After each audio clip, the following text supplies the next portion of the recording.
Welcome to the Thornton Review, the show designed with you in mind. If it's important to you, it's important to us.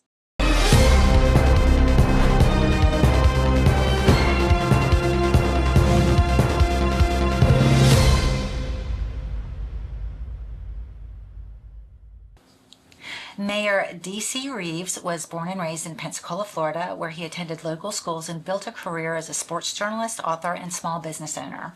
Mayor Reeves is the youngest person elected as Pensacola mayor in over a century. Mayor Reeves is focused on strengthening public safety, investing in city employees through pay reform, and driving economic growth through major initiatives and partnerships. Under his leadership, the city has secured more than $100 million in grant funding and launched transformative projects that are shaping Pensacola's future. He currently serves on the advisory board of the U.S. Conference of Mayors and chairs its Committee on Jobs, Education, and Workforce. Mayor Reeves is committed to making Pensacola a great place to live, work, and raise a family.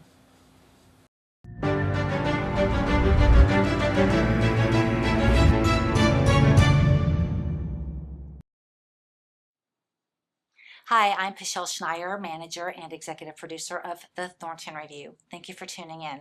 On today's show, we have Mayor D.C. Reeves. He is the youngest mayor to be elected to the city of Pensacola in over a century. So, Mayor Reeves, D.C., it's really nice to have you on the show. I know you're very busy with all the projects and just everything you have going on. So really genuinely appreciate you taking time. Yeah, glad to be here. Appreciate it. So could you please introduce yourself? Yeah, sure. I'm DC Reeves. I was born and raised here in the city of Pensacola. My last count was, I believe I've lived in 8 different neighborhoods throughout this city, throughout this county as well, and was born in East Hill. My mom was a social worker at Baptist Hospital all growing up, the old legacy campus at Baptist. So we hunkered down for a few hurricanes in the mid-90s there. Grew up going to schools here, and I'm 42 years old now. I've spent about 37 of my 42 years of life here in Pensacola and gotten to see it grow and prosper. And of course, I always remind everybody I've gotten to do this job for 3.5 years, and I really emphasize get to. And this is a get to job. When you grow up here and you get to represent your hometown, and try to continue to build on the momentum and progress that we have. I really think we're entering into a special age in a trajectory in our city in terms of job opportunity, in terms of housing, public safety, all of those things. And so it's really been a great honor to be able to get to do this, to get to represent 55,000 citizens and in a city that is really on the rise. And you don't have to just ask a local. I think if you see the lists out there about bestest place to retire, safest places, places that small cities that people want to live in, I'm very grateful and honored that Pensacola continues to be named in those. So it's been a fun 3.5 years and looking forward for even more. Absolutely. So am I. So, well, thank you for that. We're going to take a commercial break, and when we come back, we'll begin our discussion with Mayor D.C. Reeves.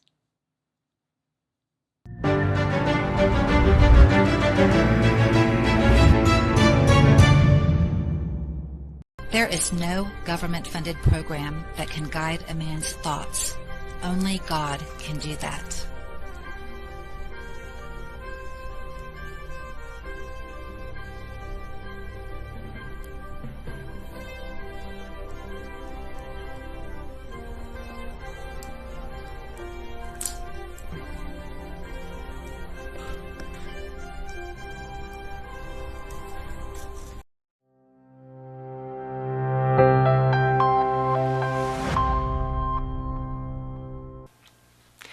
If you're watching on YouTube, hit the subscribe button right now. Be sure to like the video and hit the notification bell so you never miss a great guest.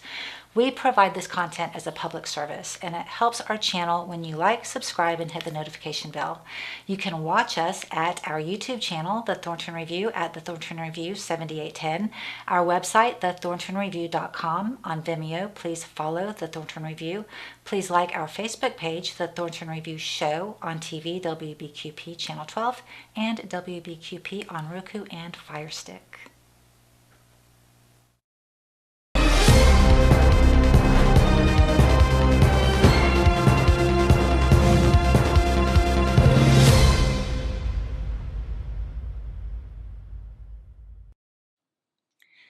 Thank you for tuning in. We're going to begin our discussion with Mayor DC Reeves. So, the first thing I want to ask is about the reimagined Palafox. Yeah. So, what was your office like during the process, and did it turn out better? Is it completely finished?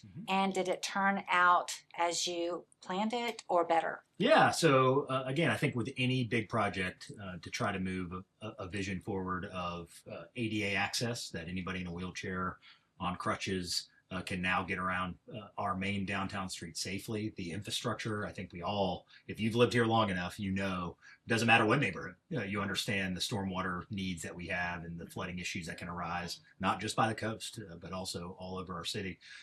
As a matter of fact, a lot of our Palafox business owners still have a pile of sandbags that they put in their closet somewhere in case there was an inch or two of rain coming down Palafox Street for generations. And so to be able to come solve many issues at one time when that road needed to be repaved following the FPL project anyway. So there was going to be construction no matter what. And the fact that we were able to try to kill lots of birds with one stone, to be able to add infrastructure, accessibility, safety from a pedestrian standpoint as well, with crosswalks and all of that modernization. We're really, really happy for it to be on time, on budget. 300,000 pavers down, 5 city blocks in 139 days. So it is the largest scale street project completed in that amount of time in the history of I our can't city. believe how quickly you got it done. Yeah, So FPL had to do something under the street.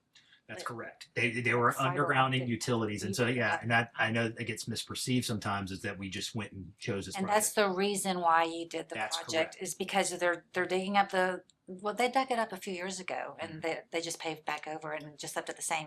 That's correct. But so they dug up the road and they did what they had to do underneath with their underground utilities, electricity. That's right. And you were like, well, hey, as long as they're digging up the road, let's do something with it. Let's make it Right. pretty. And I think that would get that in the early days, to your question about, what was it like in the office? Yeah. Sometimes, welcome to being the mayor of a city. I mean, Right. you're going to have headwinds, and you're going to have to try to be You have able to to answer to a extrapolate your lot of vision. opinions. Yeah. Well, I joke, I think every opinion downtown's 50-50, meaning, it's sometimes you just gotta be fact-based in the decisions that you're making. And that got lost sometimes, that, well, why are we taking on this project? This project was going to go under construction no matter what. The remilling and the resurfacing and repaving of the road, because of the utility cuts, had to take place. Right. So that's why FPL put in $3 million of this project. And yet again, another project that this is not money coming out of the general fund. This is not your property tax dollars. These are CRA dollars for streets. This is FPL dollars. And that's when you see most projects in our city, and that's probably the biggest misperception you hear out there is, well, why did you spend money on this versus this? Almost at the local government level, almost every project is either grant funded, earmarks. There are no dollars that are sitting in a bank account that you can use on anything that you want. So these were all dollars that were for street refinishing, for FPL, et cetera. So to finish all of that in 139 days, we're certainly proud of. And I think it's important. It's really the same way you look at the baseball stadium. I think when the baseball stadium referendum passed, it passed something like 57-43. Now you're going to struggle to find those 43% of people who opposed it, now that they've seen over the last 10, 15 years how much it is dramatically changed our downtown. I joke, it's probably 95-5 now, because you aren't going to be able to find some of those people. I think Palafox could have that same impact, that change causes anxiety, and I get it. It caused anxiety for business owners, for residents. What does this mean for me? How does this impact those me? meetings where the business owners were really wondering, how's this going to affect my business? Yeah, and the great news is, the most important data point of all of this, of the 139 days, $10 million, 300,000 pavers, 5 city blocks, is 0 businesses closed, 0. And we were very intentional to make sure that we protected the small business. I am a small business owner, have been much longer than I have been the mayor. And so I can certainly relate to that and relate to that anxiety. And so that's why we were so intentional about our marketing, about how we put signs on the fences, all of those things, to make sure that we protected and preserved our small businesses. So my opinion would have been that it would have been a car-free street. It would have been pedestrian only. But there are cars out on the street, and the parking is a little bit different. Can you explain the disabled parking? Yeah. And what the city does, not only on Palafox Street, but the city in general. Can you explain? Yeah. Thank you for the opportunity. One is from a handicap parking standpoint, there's a misperception that all of the parking's on Palafox. People are seeing on social media one photo of the first block where 4 bays were taken. All of the other remaining parking, it was only about 18 spaces total, and there was no So loss they're of all handicap. designated, right? But what if you have a Yeah. handicap tag, but you don't park in a designated handicap parking So, spot? well, first on Palafox Street, there's no loss of handicap parking on Palafox Street. Relocated, but no loss. Number one. Number two is if you have a valid handicap placard anywhere, forget Palafox project, anywhere in the city of Pensacola at any time, if you have a handicap placard that is valid and that you make sure it's on your dashboard or on your mirror, we got to be able to see it. You can park in any city-owned space for free 24 hours a day, 7 days a week. So there's no charge. That doesn't matter. So really, yes, there's designated handicap spaces for good reason. And that's the reason that we put these ramps in. We want to make it easy for people to be able to access this beautiful downtown. That being said, any space is open and available to anybody with a handicap placard, and that's something that we really try to bang the drum about, because I think people aren't aware of that. That's actually even a state statute. That's something that is required as well. So what about city employees and residents? Is there any discounted pass? Yeah, so let's level set with, there is still work happening around Palafox. So part of the FPL project was they also were doing utility cuts on some of the side streets connecting Palafox. So as of June 1st, Palafox is open to cars, yes. And we can talk about that. That was another. I won't be driving down there because I just don't. I prefer to park on the side streets. That's what most people or do. here at the studio and walk down. Yeah. So absolutely, and that's what most people do. I mean, the reason that those 18 spaces could be taken is I always my retort to that. That's perfect. Yeah, and my retort to when someone says about, well, these parking bays are gone, my joke is always, well, when's the last time you parked in one of those spaces? Meaning, this isn't like it was when I was walking down with my grandfather to the Buccaneer coin shop on Palafox Saturday. My dad used to take me there. Wow, I can't believe you mentioned that. We wouldn't see a soul. We would not see a soul. So 40 years ago, you absolutely could park right in front. We're a growing, bustling downtown where our kids and grandkids now want to move home. This is a place that they can see themselves raising their family. Well, with that takes some growing pains as well. And so, but bottom line is we have thought through every single one of these spaces. There will be construction happening on the side streets through the rest of this year. Palafox will be open, but that is the reason. So first and foremost, we are keeping parking free exactly how it is right now through the fiscal year. So you shouldn't see any modifications in the entire city. The 413 spaces that were made free for Palafox. You do not have to. It says it on the sign. So if you're not sure on the blue spaces, now remember, there's always confusion about private lots. People think that we run the red. Blue is the only thing that the city owns. Is free. Yes. Okay. That one of the biggest misperceptions in parking is that we have contracts with out-of-town companies. We do not. The city owns 1,620 spaces. 1,200 of those are free all the time.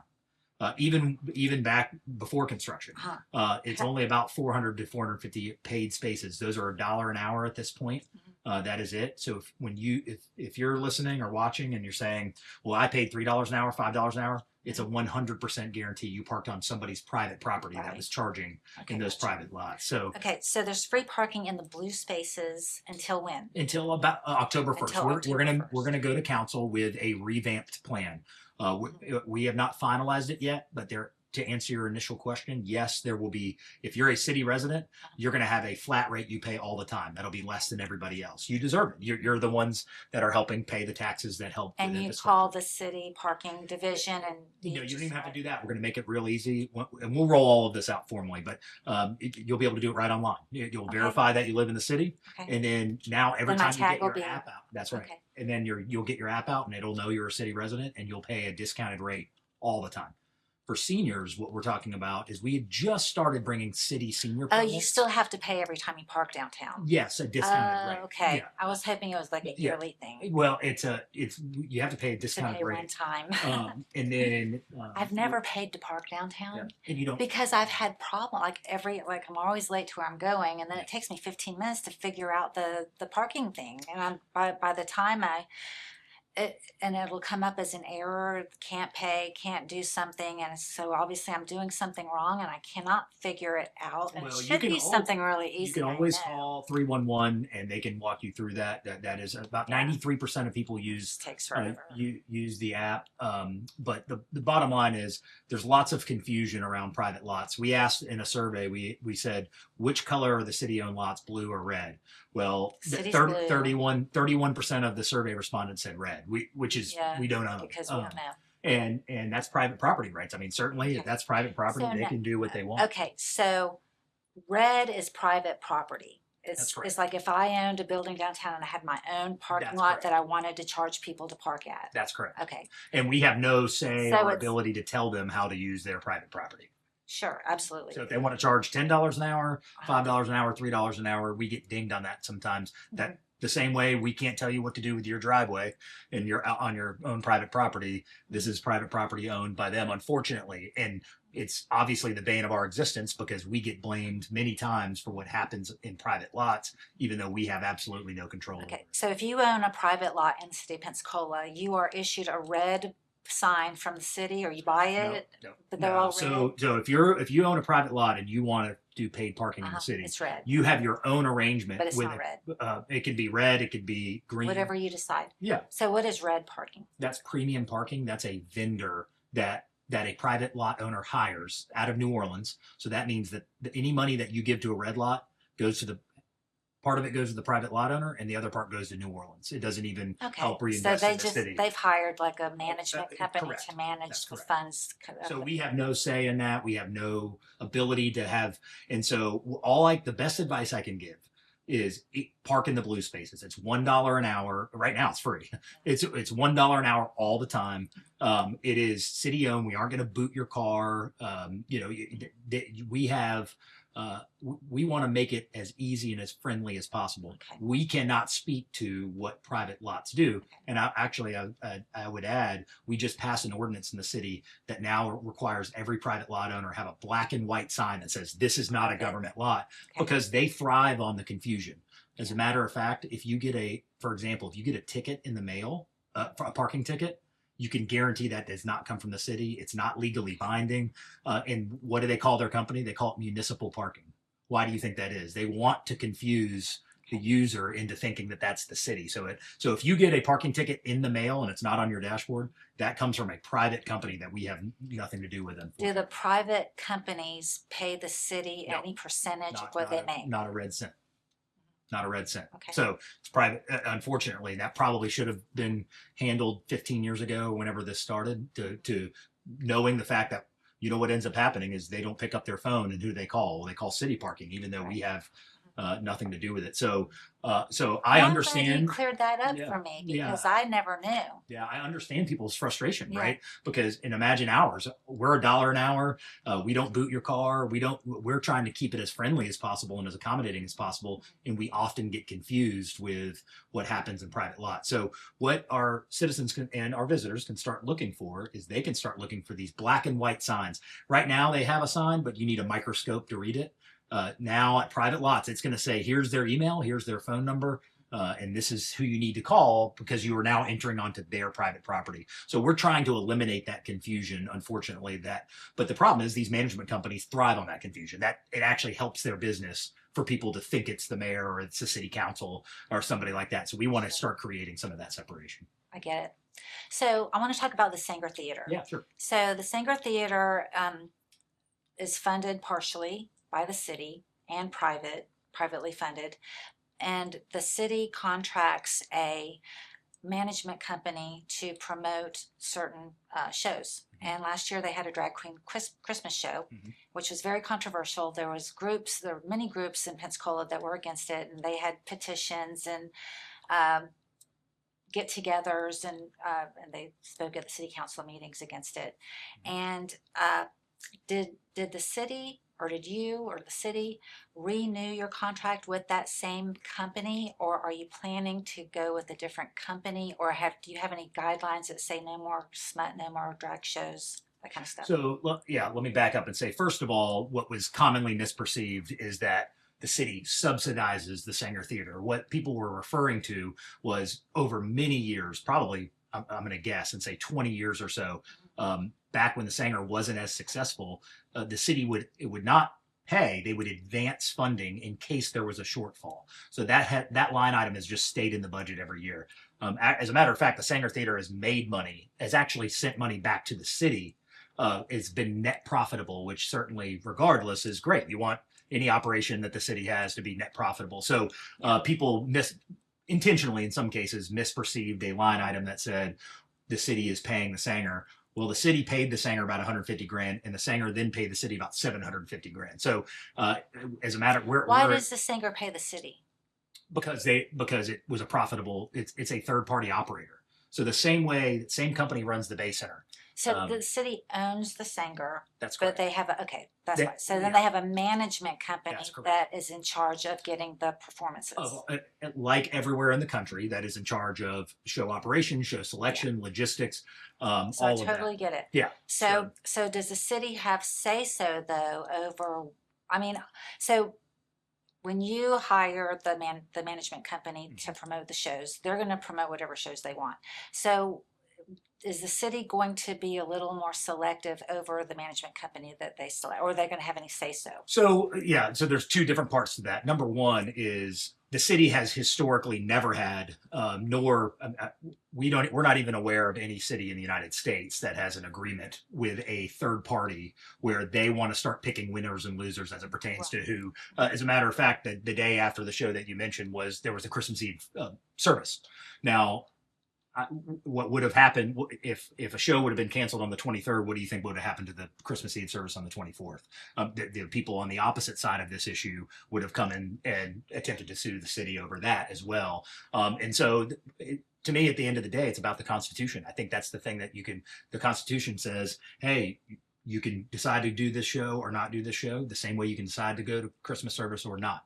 That being said, I certainly had some issues with the way that this management company communicated this. It's one thing to say, hey, I don't think it is fair for a city council, a county commission, anywhere to start getting into the decision of picking content. This singer's okay. This comedian uses the F word too much. That's quite a slippery slope to go down. That being said, there are absolutely guidelines that are in place. I think this one was. I think the issue is that it contradicted the gospel. But go ahead. So that was the main thing, not because it had cuss words, and not because it had nudity. It's because it contradicted the gospel, which is a real big, early thing. Yeah. So for a city to. Well, the city. I would make sure we word that carefully. The city, for decades, has never been in the decision making. I have never sent an email. No one on staff sends an email and says, let's have this show and let's not have this show. Because you may agree with the city council this year. You may not agree with them next year. And what if there were a certain number of city council members that didn't want any religious service to ever be held at the Sanger? If you started making those precedented decisions now, then when would it ever end? And so there's a reason. It would end at contradicting the gospel. Yeah. To actually dig and say, it just was vulgar. Okay. So nonetheless, to answer your question, the city has not for decades ever been involved in the selection of shows. No, we have not extended it. Yeah, we have not extended a contract. It's an existing contract. And as we always would, when the contract is up, we'll evaluate from there, and we'll evaluate how well we communicate, how well we do those things, and grade that out, and then act accordingly. So I don't have the exact date. I believe it's next year that the contract runs through. So they are in an active contract at this point, and then we'll see again. Not about picking shows, but we evaluate any vendor that we have to say, did you communicate? Did you report back? Is it profitable? All those normal metrics that you would look at, and we can decide to either negotiate with them or move on to someone else. So when is the contract up? I believe it's sometime in 2027. I can get you the exact. So did you renew the contract with them after the show last year? Okay, but the contract just goes through. It's a 3-year contract. Okay. Gotcha. Yeah, it's a 3-year contract that I think was renewed in late 24. That's why I said I think it's somewhere around. It's somewhere in the summer or fall of 27. Does the city get in touch with other companies just to see the feelers out? Yeah, well, typically what will happen is once that contract's up, then we can put it out for bid anytime. So whether So if, let's say it's October 1st, 27, that's the fiscal year. If that's when it ends, then ahead of that October 1st date, we would go out to RFP and let any management company that wants to bid on it. And then we would have a selection committee. It would go through the normal RFP process. Okay. And do you mainly look at profits, or do you ever look at content?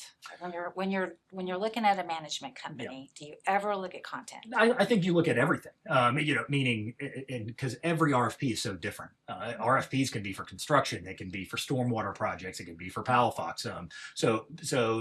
That's why you have a selection committee typically in those scenarios, is that you have different perspectives and different backgrounds, not just one person's opinion, but multiple that are factoring in a lot of different things. So it would be hard to say, here are the 5 things that we would factor in. I think we would evaluate it just like we evaluate every RFP that we have. I mean, we have RFPs coming out almost every week at the city. What is RFP? I'm sorry. Request for proposal. Okay. Yeah. So we would have an RFP come out, pretty much. I mean, they're constantly rolling out for all over the 18 city departments. So we wouldn't treat this one any differently. The contract is up. It's time for us to evaluate, and I think we would evaluate everything, and we would compare that to who else bids and who else is interested, and go from there.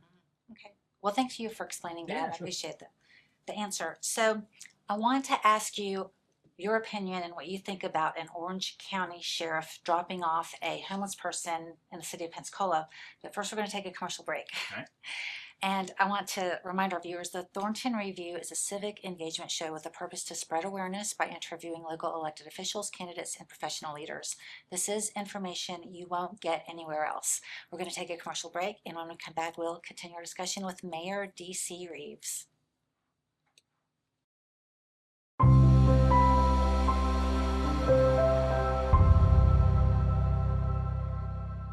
Military discounts. Vinyl fence, wood fence, aluminum fence, chain link fence. If it has the word fence, Alpha Fence Company can do it. 850-586-8020. 850-586-8020.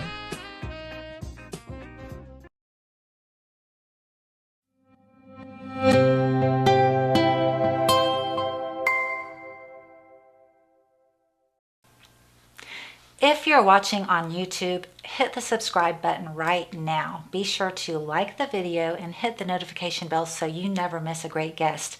We provide this content as a public service, and it helps our channel when you like, subscribe, and hit the notification bell. You can watch us at our YouTube channel, The Thornton Review, at The Thornton Review 7810, our website, thethorntonreview.com. On Vimeo, please follow The Thornton Review. Please like our Facebook page, The Thornton Review Show, on TV, WBQP Channel 12, and WBQP on Roku and Fire Stick.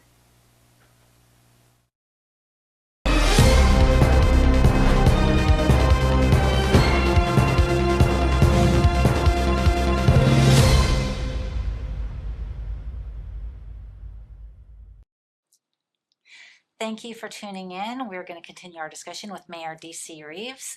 And so recently in the mayor, on social media, all over social media and on the news, so an Orange County, Alabama sheriff brought over a homeless guy and dropped him off at the Waterfront Rescue Mission. Why, first off, do you know why he did that? And then what is your opinion on him doing that? Yeah, no, I don't know why he did that. And I certainly stand with what Sheriff Simmons has said, thank you. That's not necessary. Quickly, I'll give a little background. I think I mentioned, my mom was a social worker. She started the first women's program at the Waterfront Mission, actually right over here off Cervantes Street. So I've grown up around this topic. And I also have been a downtown business owner. And I've seen what happens when homelessness can have an impact on quality of life for our residents as well. And so I kind of have lived both sides of this. So I think it gives me some pretty clear perspective. And I'll use a perfect comparison right now. Right now, we partner with Escambia County to do a thing called Project Reconnect. Project Reconnect allows for us to have an unhoused individual somewhere in our city where we can get them to their next of kin. I can show you pages and pages of data that suggests that if you're a homeless person, if you have mental health issues, substance abuse, which the majority do, that if we can get you to your closest next of kin, your mother, your uncle, your brother, your sister, your The chances problem of is they don't success, want them. yeah, and the chances I've of spoken success, to them, and yeah, I've been with them because my husband and I used to go over when and we've met a lot of homeless people, yeah, and we'll ask them, because we're willing to buy a bus ticket to send them home, or yeah, we're willing to drive them home, and they'll call the mom, and yeah. the mom does not want them there. Well, so we've had actually great success with Project Reconnect, Mhm. but the difference is because I've Oh, actually because maybe you're calling the mom yeah, yes. So or we have services that are your helping make the services. connection. Okay. Our community response specialists make the contact with the person and say, hey, where can we get you? Now, that is a responsible way of doing it versus the way that was discussed. Dropping someone off at services here does not improve that person's chance of success, does not improve their quality of life unless it was a formalized program. If this was something that the sheriff's departments of both sides of the state line had agreed on, or that if there was some formalized intake, our services are already strapped. Our community efforts in trying to reduce homelessness, like Waterfront Mission, man, they have a hard job and they've got a lot on their plate. The last thing that we need, and you hear rumors about this for years about these communities that say, oh, well, we don't have any homelessness here. Well, yeah, if you're picking them up in a squad car and you're taking them to our county and to our city. Well, if they don't have shelters and programs, they're not going to attract homeless people, and people who are homeless are going to leave. So that's another thing about Escambia County that a lot of people are saying is that we attract homeless people. Yeah. Homeless people want to come here because we're bleeding hearts and we have all of these programs for them. Yeah, there's a lot of misperception in that, but I can certainly speak to I can speak to this. The bottom line is there's a difference between Project Reconnect and saying, hey, we are going to locate your next of kin to help you get the best possible chance to get on your feet. Having someone a cop drive you from Orange Beach over here, that is completely, that's unscientific. That's you trying to absolve yourself from a problem in your own community and hand the problem off to someone else. And so that's why that really shouldn't be tolerated. And who's funding that? The state is funding these services. The federal government, the COCs are being funded. So these are state and federal, mainly tax dollars that are helping support these programs. Why should Florida be solving an Alabama problem? And so again, if this is not something that was happening habitually, I don't think we caught this the one time it happened. Right. I think this is happening habitually. Mm-hmm. This is something that we hear about, we talk about in law enforcement circles all the time. And I certainly think that we should be treated and forget the mayor, forget the sheriff. Our services that are already strapped, that are already trying to provide here, they got a hard enough job on their plate, and for other communities to be taking advantage of them, I think we have to stand up and defend our services around here to say, hey, we're trying to help the people who are here. We do not need to be also solving your problems in neighboring communities. Exactly. Yeah, they can do the Project Reconnect themselves. Correct. And that would be a better solution than dropping them off here. Absolutely. So as far as homelessness, a lot of it is mental instability and drugs. And a lot of it is they don't want to work. They don't want because they don't want to be told what to do. They don't have the ability or the organization to do something, to do a job. And their parents, their family don't want them. What about those people? What do you do with them? Yeah, well, first of all, I started the first community response specialist program within the Pensacola Police Department. That we have 2 people, they do an awesome job. And what that is made to do is to say those 2 people are on the streets and they are going and interacting with the homeless community and saying, hey, we know where services are. We know where mental health services are. Let us help you get to the right place. And it's not somebody in a bulletproof vest and a gun where there's this stigma that you're trying to arrest our way. We are not going to arrest our way out of homelessness. We are not. But we need to be proactive. And and then if you don't want help, that does change with Governor DeSantis's rules around public camping. And that changed the last couple of years. So that has given law enforcement some additional teeth into saying, if you are not looking for help and services, then there are some rules that now back up local governments to be able to try to end with an amicable solution for all. I will say this. We have certainly seen our visible homelessness decrease.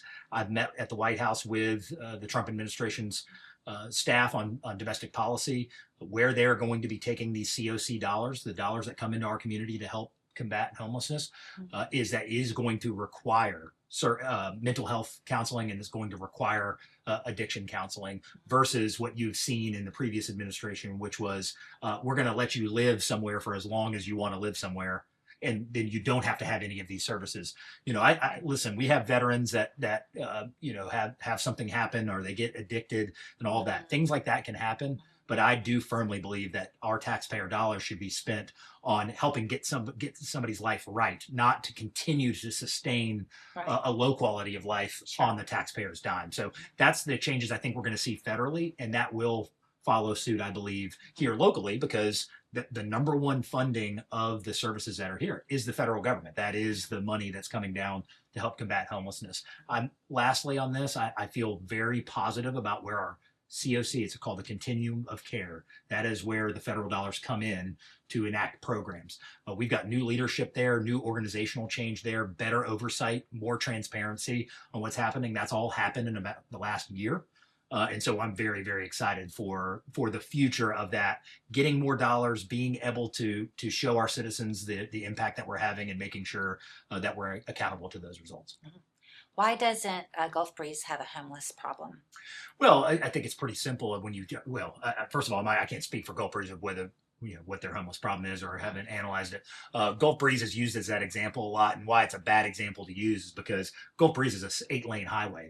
There is no downtown. There aren't necessarily places to. You're not going to be panhandling necessarily in a subdivision, and so where you see more panhandling is going to be naturally on streets where the traffic's moving a little slower. So it's because homeless people don't want to be there. I can't. You're asking me to speak on behalf of a homeless person. I can't speak to where they want to be. All I can really speak to is the efforts that we have, here in the city of Pensacola. That we have a balance. If there's somebody who wants a hand up in this community, that wants to get off drugs, that wants to get mental health stability, then we do have services for them. If it's something that they don't want to do, then we also need to be mindful that you can't be impacting the quality of life of the residents who do live here, that do pay taxes here as well. So it's a delicate balance, a balance that's become a little easier to handle now with Governor DeSantis's legislation at the state level. But again, we can do both things concurrently. It's not a either or. I think we can help people who need that hand up. But we don't necessarily have to continue to placate to folks looking just for a handout. Right. Okay. I appreciate that answer. Yeah. So I want to talk about flock cameras. Crime has gone down. Statistically, I guess, crime has been lowered in the city of Pensacola over the past few years. But we now have these flock cameras. Can you explain what the benefit is of flock cameras and what exactly it is they do? Like, what is flock? Sure. And the geofencing. Yeah. So let me first say, happy to have our new police chief Eric Winstrom come on and talk on the technical aspects of flock. I can tell you, with any public safety decision that we make, any of them, that is the final decision maker, in my opinion, is ultimately going to be our police department, right? I don't use cameras. I don't drive a squad car. We have really amazing experts that do, and so including in this case, the ultimate referral is going to be, what does our police department believe that they need to keep us the fourth safest city in the United States of America? That's what I'm most interested in, and certainly proud of. The 164. So we're the fourth safest city? Yes. That was the last study. And we're down in crime about 30%. We have a great sheriff. Yep. And so far I think we have a great police chief. And listen, safety is job number one. And so let me decouple a few things. LPRs, license plate readers, which Flock is a brand of. Okay. License plate readers exist on every state, interstate, we've had them here for years. So license plate readers are around. Flock cameras are both in the city now and in the county. Sheriff Simmons has put those in as well. So there's lots of myths. It's kind of like when you talk about a plane crash, where you say, hey, well, there was that one plane crash 25 years ago. Certainly, I don't think there's any perfect technology. I don't think you could, but if you hear Chief Winstrom's explanation that he gave at City Council about the controls that we have in place over privacy, all of those things start to debunk just the same stories that are told by the same group of people that go around to city council meetings all over the country and say, well, this one thing we believe happened in this one city. Those things aren't going to happen in our city, number one. Number two, we're going to make sure that they have the tools they need to do their job. The same way a flock camera caught somebody about an hour from here that was going to shoot up Jazz Fest in New Orleans, those are the results that I care about. Absolutely. Yes. Somebody was here in Pensacola. In Destin. Yeah. In Destin, and they were going to go shoot up. That's correct. And they were caught. So I think my primary job as mayor of this city is to keep people safe where they sleep. So there's like a team of people that are sitting around looking at these cameras and monitoring people. At the sheriff's department, there's a real-time crime center, and so that where there's cameras and people, great private citizens who want safety in our city as their number one priority as well, have granted access to their cameras, whether they're privately owned on a business, things like that. So there's a real-time crime center that allows our sheriff's department and our police department to be able to react quickly when a crime. Private cameras? So you said? Yeah. What? City private owners can give permission to. Like on a ring cam? I said less ring cameras. You see it more on commercial buildings. So, for example, if you owned a restaurant downtown and you have a camera on the outside of your building, you can grant. You sign and say, "Hey, it's okay. We grant you access to this camera." Obviously, they have access to municipal cameras. We have cameras, for example, in the parking garage, right? So if there's an incident, we know where it took place. And so there's a collection of different technology assets that at the sheriff's department where we're able to react in real time. And we have so many success stories out of ShotSpotter. We're able to detect gunshots in our city limits as well. So again, I think job number one for us absolutely is always going to be public safety. And I'm going to always defer to our police department to be able to tell us where they feel like they can keep our citizens the most safe, because that's the promise I made to our citizens 4 years ago, and it's one I intend to keep. So the flock cameras are there so that if a crime does occur, you can go back and see exactly who did it. Yeah. And again, I'm not being evasive on the answer, other than I would certainly want our police chief to come explain to you exactly how they use it. Well, I'm going to have to have him come on and explain. I'd love that. Yeah, he's great, and he's doing an awesome job with our team. But at the end of the day, yes, we want to have the best chance to be successful. The same way some people will come criticize and they'll be reading on a cell phone that's been tracking them the entire day. And so that's the world we live in. There's ring cameras everywhere now. There's ways to, and honestly, I think technology is why you've seen crime go down in almost every major city in the United States right now, is because it's just harder to get away, and it's harder to get away with when you killing someone, stealing their vehicle, all of that now. And that's not because of flock. That's because of just the increased access to technology to be able to know where somebody has been, see somebody on your ring camera outside your front door, and be able to track them down. Is flock an acronym?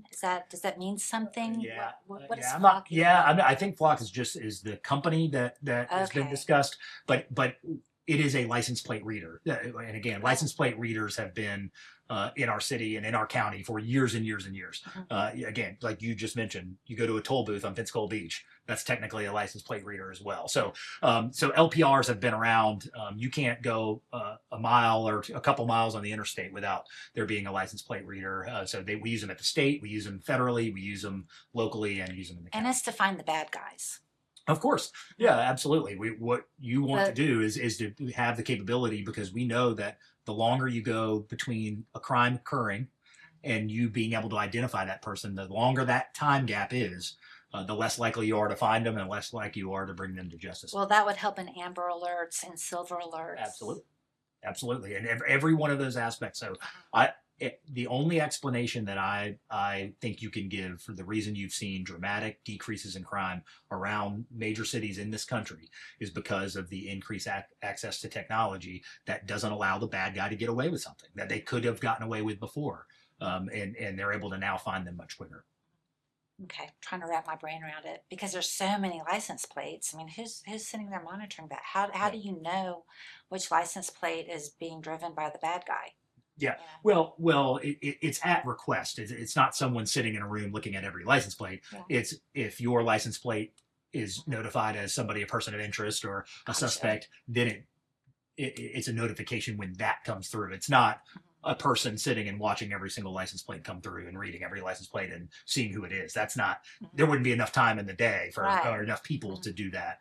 course. But it's a matter of being able to say, okay, well, we know that this person just committed a crime that's Okay. driving this vehicle, and so So you can type their license plate into the computer and it'll ping on a camera when the camera sees it. Yeah, again, not I want our police chief to come Yeah. describe exactly how it works. But generally speaking, yes, the idea is that you can put out a notice to say, hey, we think somebody in this vehicle with this license plate has committed a crime, and then that you And get you don't notified find when it pings on one of the LPRs. Okay. So it's used as the bad. I can see where a lot of people would be like, oh, it's Big Brother. It's 1984. It's they're surveilling us. Mm-hmm. What do you think about the AI centers? Do you want an AI center here anywhere near Escambia County No, or in the state of Florida? Yeah. I came out publicly already, and certainly within the city limits, which is what I can speak to, is not anywhere on our priority list. We're building ships. We're getting into cybersecurity. Talk about that We're getting into obviously with ST engineering, with airplane and aerospace maintenance and construction. Those are things that we're hyper focused on in the city. I don't really see room for data centers, not only from a land standpoint, but I have concerns. We have a legacy of environmental issues here. Unfortunately, we have brownfield sites. We're trying to clean up American creosote works right now over decades and decades of time. So we got enough on our plate from an environmental standpoint. So I'm not necessarily interested in taking on a potential environmental liability that could be taking place. In our city. Let's make this a sanctuary city from AI centers. And I mentioned, I would go as far as to say I've seen other counties doing it, that if our county or our region wanted to have kind of a moratorium on a data center coming in, just to make sure that we understand the issue. Obviously, if it happens in the county, I'm not a jurisdiction in the county, but I will be asking lots of questions about your how opinion it could affect us does matter downstream. To everyone in Escambia County. So, but what I was saying is I feel like if something were to come in the county, I'm going to be asking lots of questions about how that impacts us downstream. Because remember, water flows south. Carpenter's Creek starts in the county, it ends in Bayou Tahar, and it goes out into our bay. So there's lots of different things that I would want to factor in. But I can tell you from a city resident standpoint, I have no interest in taking on data centers. We got too many other great irons in the fire from an economic development standpoint that we're working on. Yeah, we have American Magic. Yeah. And we have the MAVE project. Yes. So we're almost running out of time. Yeah. So I don't have enough time to have the conversation that I want to about all of these topics that I have written down. But just quickly, I want to ask you, do you think that the Children's Trust disproportionately favors city over county residents? And should it be revamped, put on the ballot, or stay the same? Yeah, so just to put a bow on that, I definitely would encourage everybody to read about kind of the way we've transformed our economy on port with American Magic and with Project MAVE. 2,000 jobs coming to the port, so excited about that. But okay, so Project MAVE is 2,000 jobs. 2,000 jobs. They would become the largest employer in the city. So it's a $425 million fund. Yeah, it's 275 million, 275 16 acres on port, and they would be 400,000 square foot building. That's correct. What is that going to do to downtown Pensacola? How many people? How many employees? 2,000 in total at full rate. Driving down Palafox Street. Yeah, well, they can take Bayfront Parkway, but there's 1,500 on site. Gridlock. We have all of that analyzed, including the parking infrastructure that would need to go in place. Parking garage. But I can tell you, this is what's most important. First of all, it would be $160 million of payroll coming from outside of our community injected into our community. So when you have 2,000 jobs, average wage 80,000, now we can really have some prosperity. Who is it going to employ? Is it going to move people into the area, or is it going to employ people who are already here? Yeah, both. It's our job as a community. It's one thing to celebrate 2,000 jobs. It's another for us to make sure that we are training our young people to be able to get those jobs. And so we're already working on that. This project isn't even, the ink isn't even been dried at all on any of these contracts. It's people who are already here. Like what kind of jobs? I mean, it's ship modules. So they're not actually building the ship here. They're building the parts to build the ship. Yes, and yeah. To simplify it, it's chunks of the vessel. These would be typically what we're looking at now is 200-foot autonomous boats for the Marines and Coast Guard, and this would be the first. So it's a lot of welding and. Some of that. It's composite based too. It's not just steel. But here's I think is most important. This will be the first. This has been President Trump's biggest initiative. As a matter of fact, he just had to let someone go because it wasn't moving fast enough. We believe that this bird-on project at the Port of Pensacola will be the Trump administration's very first reshoring of shipbuilding jobs in the United States. So that's how aggressively we're moving at this, and this can really help us bring some economic prosperity to an area that needs $80,000 a year jobs. We've got a lot of people, our young people want to live here, but we need to give them a high paying wage to be able to do that. So it's going to be more than just the jobs. We've got to work on, I've already been meeting with Florida Commerce about how we enact Pensacola State, start going down the region, not just the universities and colleges right here, but how do we continue to be able to make sure that we've got the muscle that we need to fill those jobs? Have they started building the building? No. So it's not set, is it set in stone? They're going to. Yeah, we're finalizing the Triumph term sheet right now. So all of the paperwork should be done this summer, and then they would actually have They're the gonna presence have a on site quickly. groundbreaking. Right, but yeah, that'll probably be later in the year into next year. Is it going to be between the fish house and the port and Yes. the train tracks? The- Which side of the train tracks is going to be on? Yeah, it's the If you're facing 16, south. 16 open acres that are on port right now. So if you looked at it on Google Maps, it's the grassy area that's in the northeast quadrant closest to Fish House. East. It's Okay. inside the fence line, So it's the on northeast left quadrant. side. Okay. Yep. And are the parts going to be shipped out on a ship or on a train? Probably a little bit of both. They're going to be doing so much there, but Yeah. but a little bit of both. Yeah. Are there going to be 18-wheelers going down there and picking up any parts and taking them off? I'm not sure. I would imagine most is going to be coming in by ship, but again, you know, we're working through those details. But to your question, Can we ban 18-wheelers down in that area? well, 18-wheelers shouldn't be using Tarragona Street as it is because that isn't the trucking route. So, but the point is we understand. I'll give an example. We understand the harmony between a vibrant downtown, a safe downtown, and activity at the port. And a That we're gridlock. unique in that. We don't want gridlock. And so, to that end, for example, there's a noise study being conducted right now on port where this new building, $104 million building, will have to have the exact same decibel level that the port currently has. That's a non-starter with me. So even if they're welding, even it doesn't matter, that noise needs to be encapsulated inside the building so it doesn't have a negative impact on our downtown. So I've just used that to share with you. We are being very mindful of the harmony between job creation on port and our downtown. So those are all things that we're going to consider as we move forward. I don't want to change the subject, but I just want to say something briefly. That's another thing about AI buildings is they're supposedly very loud and they have very high decibel levels, and people who live around them are having health effects because of it. So I really appreciate you being against having AI centers here in our area. Yeah. Thank you for that. Thank you for everything that you've explained. Yeah. So You had one other question for me other than the port. What was the final question? I wanted to make sure I addressed it. I want to ask something before I Oh, forget. okay, go ahead. Teen takeovers. Yes. Did Chief Winstrom know that there was going to be a teen takeover at Cordova Mall before it occurred? I can't speak to that. You'll have to ask I'll Chief what ask he. him. Here's what I can tell you about those.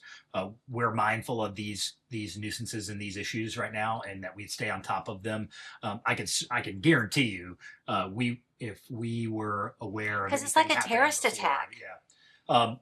We would never be aware of something that we thought was happening before and then not be doing anything. Meaning, so You wouldn't allow something to happen Of course not. to be like, well, Escambia County needs a terrorist attack every once in a while. No, absolutely Okay. not. If we knew that, if we think Because that there's that's a what I threat on view it anybody's as. safety, if we think there's a Mhm. threat on anybody's safety in the city of Pensacola, we act. I can guarantee that. So, but the bottom line is, we keep an eye on these things. We see them popping up on the internet. Our police department does an amazing job, and it's why we're the fourth safest city, is because we're proactive, and that is not changing with Chief Winstrom. So I can tell you, we don't tolerate things like that. We are not going to have a negative impact on someone's perception of being safe in this city. So we'll continue. That is we can talk about housing, we can talk about jobs, we can talk about the number one job, I believe, of this form of government is keeping you safe where you sleep. Public safety. And, number one. and that's what we'll continue to do.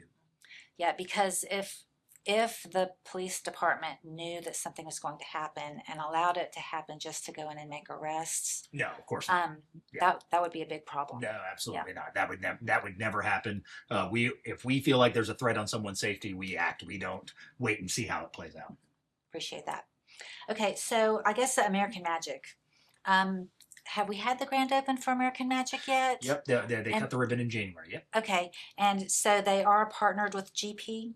Yeah, Sale GP to Sale be their GP. training headquarters, and Sale GP is like the F1 of sailing. So American Magic is a team for the World Cup, That's right. and they're training here in Pensacola in the bay on Yep. that sailboat, That's right. that magnificent, crazy looking, space age sailboat. Yep. How can you explain how that benefits our Sure. community? Yeah. So first of all, it's 175 jobs, average salary of $107,000 a year. Making the sailboat, is that what it is? Yeah, actually, a little bit of what's really been interesting. Has it been this, made? Yes, The boat's been made. But We have the boat. what they're actually working on is they are now doing manufacturing for rocket companies. So they're making okay, they're making more than just one sailboat. That's correct. Okay. That's correct. So it's kind of two things. Mhm. They're a racing team, Okay. but they're also a manufacturing organization. So they're doing advanced manufacturing using composites. So basically, the same material they use to Here in make their Pensacola, boat. they're That's making right. here in Pensacola. Okay. Yep. At the port. So the same material they use to make a boat, they can make a rocket with. They can make all these other things with the Department of Defense. So the point is that American Magic has 175 high-paying jobs. They have kids at Pensacola State, UWF. They even just hired a couple kids from Children's Home Society, at-risk kids that are now working for American Magic as well. So, so we love them. They're great partners, and these are high-paying jobs that are now here in our community. Okay, that's good to know. I really appreciate that. So I need to have you back on the show. Like you Sure. could do a series, Yeah, like yeah, sure. a monthly or bi-monthly. Lots going on in the city. Yeah. That's what I like. Maybe a about it. quarterly update. Sure. I would We'd love to do yeah, something like that with you. Absolutely. So thank you for coming on. Do you have any very, very quick closing statements? No, just say thank you for the opportunity to discuss this, and I'm just really proud of where we're going here as the city of Pensacola, and we're going to try to keep this going for years to come. Okay, well, I appreciate it. Thank you. Thank you for the conversation. Absolutely. So the Thornton Review is on the air to provide public service awareness and intellectual infrastructure to our community. This show is made possible by Gary Sapp Automotive, Larry Downs Jr. Plumbing, and I want to reiterate, Gary Sapp Automotive and Larry Downs Jr. Plumbing, Alpha Fence Company, Ida Gates Godly Teas LLC. Our guest, Mayor D.C. Reeves, thank you again for coming on the show. And we want to thank you for watching this episode of the Thornton Review. Bye-bye.